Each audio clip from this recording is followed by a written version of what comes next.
Assalamualaikum warahmatullahi wabarakatuh.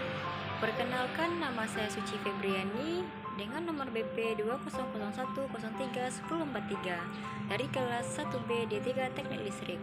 Pada video kali ini saya akan menjelaskan tugas instalasi listrik 2 pertemuan 10, yaitu tentang rancangan instalasi penerangan ruangan meeting.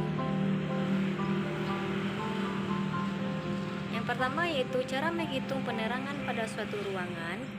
Perencanaan penerangan suatu tempat harus mempertimbangkan beberapa faktor, antara lain intensitas penerangan saat digunakan untuk bekerja, intensitas penerangan ruangan pada umumnya, biaya instalasi, biaya pemakaian energi, dan biaya pemeliharaannya. Perlu diperhatikan perbedaan intensitas penerangan yang terlalu besar antara bidang kerja dan bidang sekitarnya harus dihindari karena mata kita akan memerlukan daya yang besar untuk beradaptasi dengan kondisi tersebut yang menyebabkan mata mudah lelah.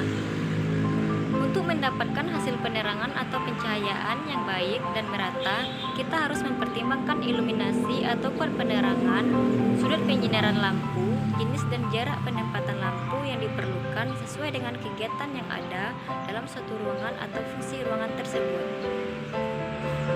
Pada dasarnya, dalam perhitungan jumlah titik lampu pada suatu ruangan dipengaruhi oleh banyak faktor, antara lain yaitu dimensi ruangan, kegunaan atau fungsi ruang, warna dinding, tipe armatur yang akan digunakan, dan masih banyak lagi.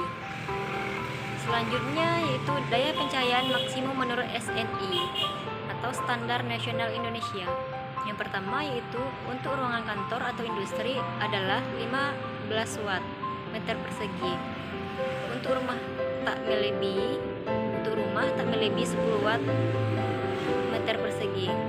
Untuk toko 20 sampai 40 watt.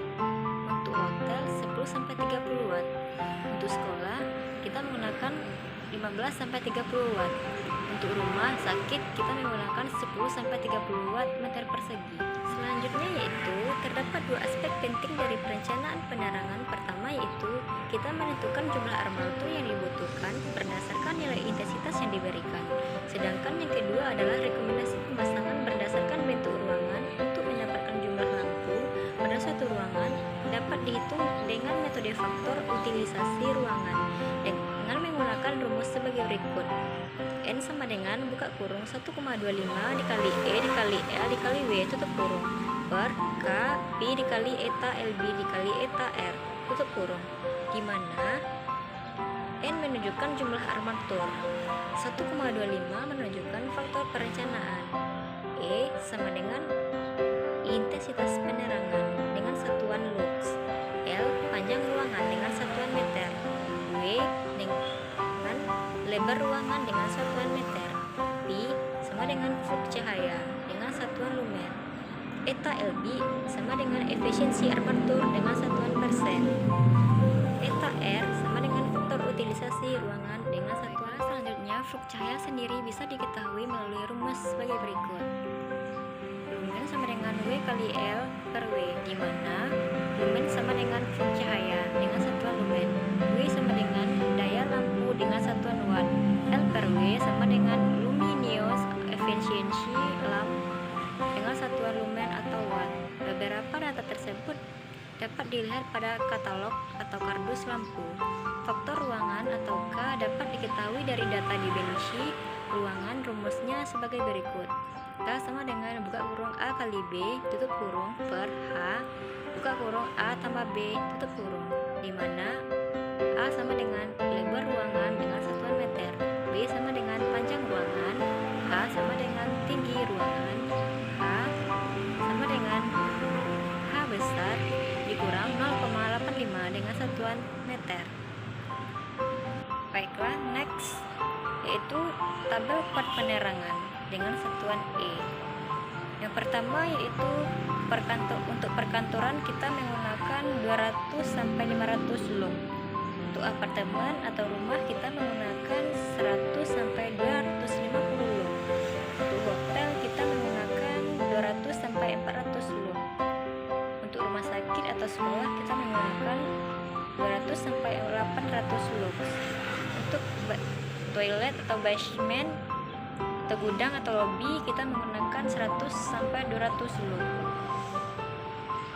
Untuk restoran atau toko kita menggunakan 200 sampai 500 lux.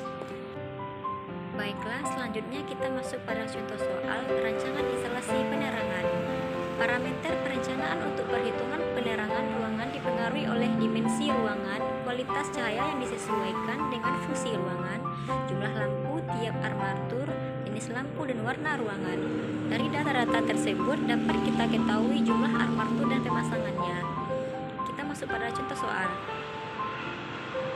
Suatu contoh perencanaan penerangan ruangan meeting dengan data dimensi ruangan A sama dengan 15 meter, B sama dengan 8 meter, H sama dengan 3,5 meter, dan H sama dengan 2,5 meter. Intensitas yang dikehendaki pada ruangan sebesar 300 lux. Lampu yang dipakai adalah Osram Dulux EL atau D2 kali 24 watt dari data di kardusnya, memiliki 1800 lumen. Dan nilai efisiensi armatur sebesar 0,58. Tingkat refleksi ruangan diketahui sebagai berikut. Langit-langit 0,8, dinding 0,5, dan lantai 0,3. Faktor utilitas ruangan diketahui dari tabel sebesar 0,91. Selanjutnya perhitungan dimulai dengan mencari faktor ruangan atau K. K sama dengan buka kurung A kali B tutup kurung per H buka kurung A tambah B. K sama dengan 15 kali 8 tutup kurung per 2,5 buka kurung 15 tambah 8 tutup kurung. K sama dengan 120 per 57,5 sama dengan 2. Setelah itu baru kita cari jumlah armaturnya dengan satuan N. N sama dengan 1,25 kali E kali A kali W tutup kurung per K T kali eta LB kali eta R tutup kurung. N sama dengan 1,25 kali 300 lux dikali 15 meter dikali 8 meter tutup kurung. Kita bagi dengan 2 kali 1800 kali 0,58 kali 0,91 tutup kurung. Dan kita mendapatkan armaturnya yaitu 23. Selanjutnya, jadi jumlah armaturnya 23 dibuatkan menjadi 24 armatur. Disarankan dibagi menjadi 3 baris. Tiap barisnya terdiri dari 8 armatur untuk dimensi ruangan seperti di atas. Dan besar daya yang dipakai jika 24 armatur yang diperlukan adalah 24 watt atau sama dengan satu buah lampu dikali 24 sama dengan 576 watt. Untuk mencari berapa ampere MCB yang dipakai pada ruang tersebut dapat digunakan rumus sebagai berikut, yaitu rumusnya I sama dengan P per V. Jadi besar MCB yang dipakai adalah I sama dengan P per V sama dengan 576 per 220 sama dengan 2,61. Kita bulatkan menjadi 4 MCB. Jadi MCB yang kita pakai yaitu 4 MCB. Selanjutnya ini adalah diagram lokasi perencanaan penerangan ruangan meeting.